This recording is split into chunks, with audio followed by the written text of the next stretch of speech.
السلام عليكم محبي النباتات. اليوم موضوعنا هو الثيل. هو طبعا أنا مخليه عالي لأن أريد أنقلنه، يعني بدل ما تقصه والذبة راح أسوي لكم الطريقة. ليش هيجي؟ طبعا أريد أنقله من هالمكان، مو كله نقله، أنا آخذ من عنده وأنقله. الطريقة شلون هسه راح أقول لكم. طبعا قبل الطريقة، هو هذا المكان هو تقريبا مكان مالح، بس إذا تلاحظون هاي الأبيض هذا ملوحة، أثرها قاع مالحة هاي.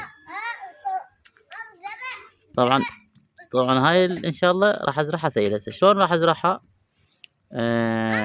بدال ما أقص هذا هسه المكان، المهم راح أروح لكم هناك أقص الثيل وبعدين أرجع لكم.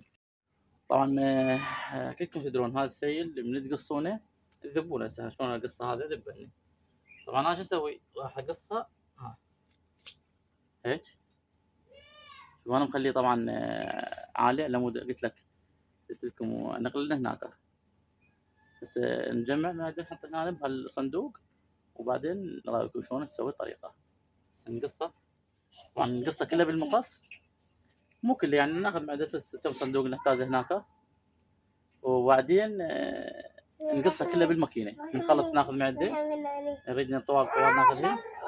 وطبعا لا تاخذون المعدة هذا هيك يكون، هذا منه يطلع جذور هيك. هاي طبعا كلها تدفنونها. هسه ان شاء الله نراويكم الطريقة شلون.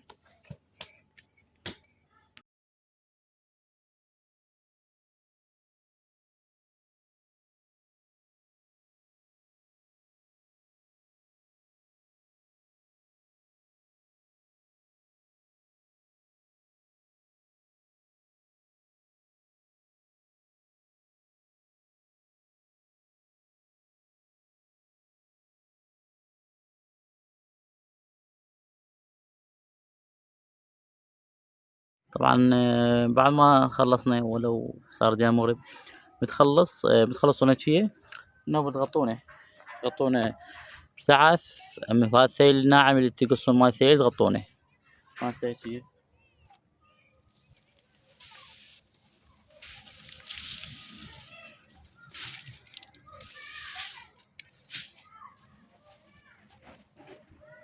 تقريبا نغطيها كلها هيجية لمدة 3 أيام، 3 أيام 4. بس أهم شي السقي يومية. هذا غطيتها طبعا كلها، ما لحقت إنه هو أسوي.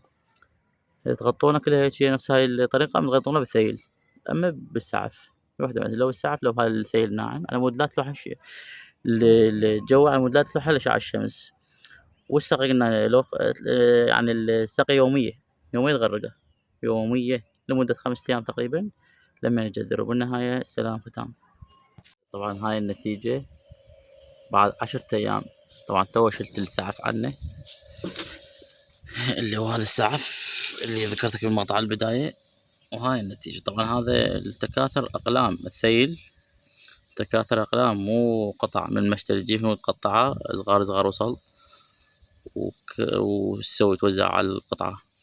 لا، هذا أقلام كما واضح بالبداية المقطع. طبعا أنا هاي بعد 10 أيام. هذا اللي طبعا هو بعد هسه ينترس، بس هو بعد قلت لك هذا 10 أيام. المهم هو نجح يعني من الأقلام من طميناهن كما بالبداية المقطع شرحت لكم. وهاي النتيجة بعد 10 أيام. طبعا إن شاء الله هو بعد شهر هاي كلها تصير قطعة خضراء. بعد شهر إن شاء الله هاي كلها تصير خضراء. وحبيت إنه هو أوضحكم بالصورة. وبالنهاية السلام ختام.